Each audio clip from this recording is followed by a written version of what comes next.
Je vous parle souvent de la situation là, sur Duparc, près de Milton. Là, c'est le quartier qui est juste à côté de ce qu'on appelle le ghetto McGill, qui était un quartier qui était super beau avant le cinéma Duparc qui est dans ce coin-là. Il y avait des restaurants, tout ça. Il y avait le restaurant Gautier qui était super. C'était très le fun. Quartier résidentiel aussi. Là, il y a un gros problème d'itinérance. Puis là, c'est pas parce que je manque de compassion. J'ai de la compassion comme tout le monde, mais ça chire bien raide. Là. Puis ça fait des années que ça dure. Les itinérants qui sont là sont complètement... Ils traversent la rue complètement paf à 8 heures le matin. Ils dorment dans la devanture des magasins, dans les escaliers des immeubles résidentiels et tout ça. Je veux dire, c'est rendu, c'est pas drôle pour les gens qui vivent dans le quartier. Et là, il y a des résidents qui ont voulu demander là, un recours collectif, une action collective contre les refuges pour les sans-abri et contre la Ville de Montréal en raison des troubles qui sont causés par l'itinérance. Et leur demande a été rejetée par la Cour supérieure aujourd'hui. On a M. Éric Faille, un des citoyens derrière l'action collective. Bonjour, M. Faille. Bonjour. Alors, ce qu'on vous dit finalement, c'est que ce ne sont pas les refuges pour sans-abri qui sont responsables des troubles qu'il y a dans ce quartier-là. Ce sont les itinérants, puis bon, ils ne peuvent pas poursuivre les itinérants. Donc, finalement, ce qu'on vous dit, c'est prenez votre mal en patience, puis c'est tout. Endurez. En gros, oui. C'est donc nous imposer le principe de cohabitation qui, dans le fond, est un constat d'échec. En gros, oui. Donc, ceux qu'on n'a pas suivis, ils s'enlèvent les mains. Ça se passe pas à l'intérieur du refuge.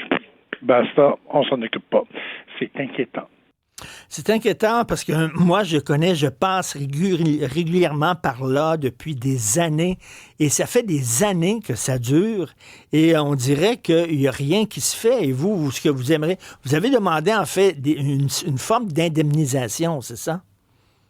Oui, mais derrière tout ça aussi, il y avait d'autres intentions. C'est étant donné qu'il y a un manque de communication majeur.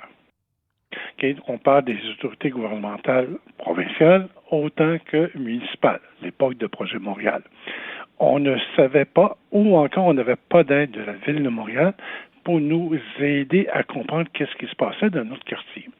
Et dans même chose pour le refuge d'Hôtel-Dieu et Milton Park, malgré que le protecteur des citoyens de la Ville de Montréal a fait un rapport, mais personne ne s'en occupe. Puis quand on regarde Milton Park, vous le savez, il y a eu des attaques de couteau, il y a eu des meurtres, il y en a une personne qui ont découvert après une semaine en état de décomposition.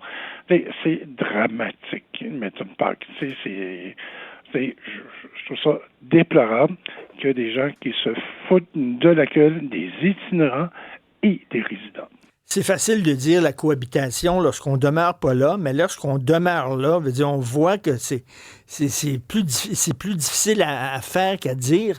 Il y a les galeries du parc aussi, là, où c'est un petit centre d'achat intérieur. Là, c'est là que justement il y a le cinéma du parc qui est bien connu. Vous dites que c'est pas drôle non plus ce qui se passe là. Non, pas du tout. Puis on parle pas du stationnement. Parce que ça s'incruste dans les stationnements, ça s'introduit dans les véhicules non barrés, puis il y a énormément de choses. Pour vous faire la liste, on n'a pas assez de le temps de votre émission pour décrire qu'est-ce qui se passe réellement. On aura pour des heures et des heures.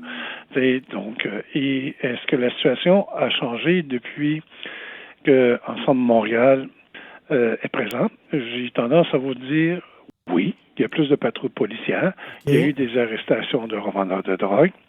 Quand je regarde le refuge de l'Hôtel-Dieu, ils ont installé une halte chaleur, parce qu'il ne faut pas oublier que le refuge de l'Hôtel-Dieu a été fermé par le protecteur du citoyen du Québec pour mauvaise gestion.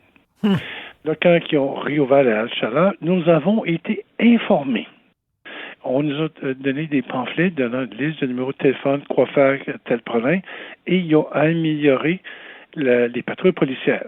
J'en suis un témoin, ils sont venus sonner chez moi à 2h30 du matin, me disant que ma porte de tour était restée ouverte.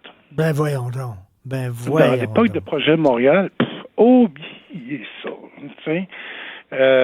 Puis là, le quartier de Hôtel-Dieu et Milton Park, c'est Plateau Montréal, puis j'ai Projet Montréal, puis celui qui est attitré au dossier, c'est un petit jeune, pas d'expérience, ça fait juste 4 ans qu'il est à Montréal, qui gère ça. Disons que la communication qu'on a eue ne vient pas du plateau, vient de la ville-centre. Et ils savent fort bien que les citoyens, bien, ils vont se fermer la gueule, comme on dit, parce qu'ils veulent pas passer pour des gens qui sont égoïstes et qui manquent de générosité. Est-ce que je ferme ma gueule, moi? Non. Non. Non, mais comme je le dis, c'est un coin que je connais beaucoup. Moi, 2 fois sur 4, je manque de frapper des itinérants que je dis complètement paf à 8 heures le matin qui traversent sans regarder en courant. Je crois les yeux fermés. Alors, c'est vraiment pas évident ce qui se passe là. C'est quoi la suite? Est-ce que vous sentez que la nouvelle administration est plus à l'écoute? Oui. C'est clair. C'est ce que Ensemble Montréal et M. Clopinard et ses aides qui ont fait dans 1 mois et demi, équivaut largement les 8 ans de projet Montréal. Ah oui. Mais c'est dommage parce que c'est un quartier qui était vraiment extrêmement agréable et qui tombe en chute libre. Littéralement, c'est pas drôle. C'est pas drôle pour les commerçants, c'est pas drôle pour les résidents. C'est bien beau dire cohabiter ensemble, mais j'aimerais ça les voir, les gens qui vous disent ça. Qu'est-ce qu'ils feraient, eux, dans la vie de tous les jours s'ils vivaient dans ce quartier-là? Merci, puis bon courage, M. Éric Faye. Merci.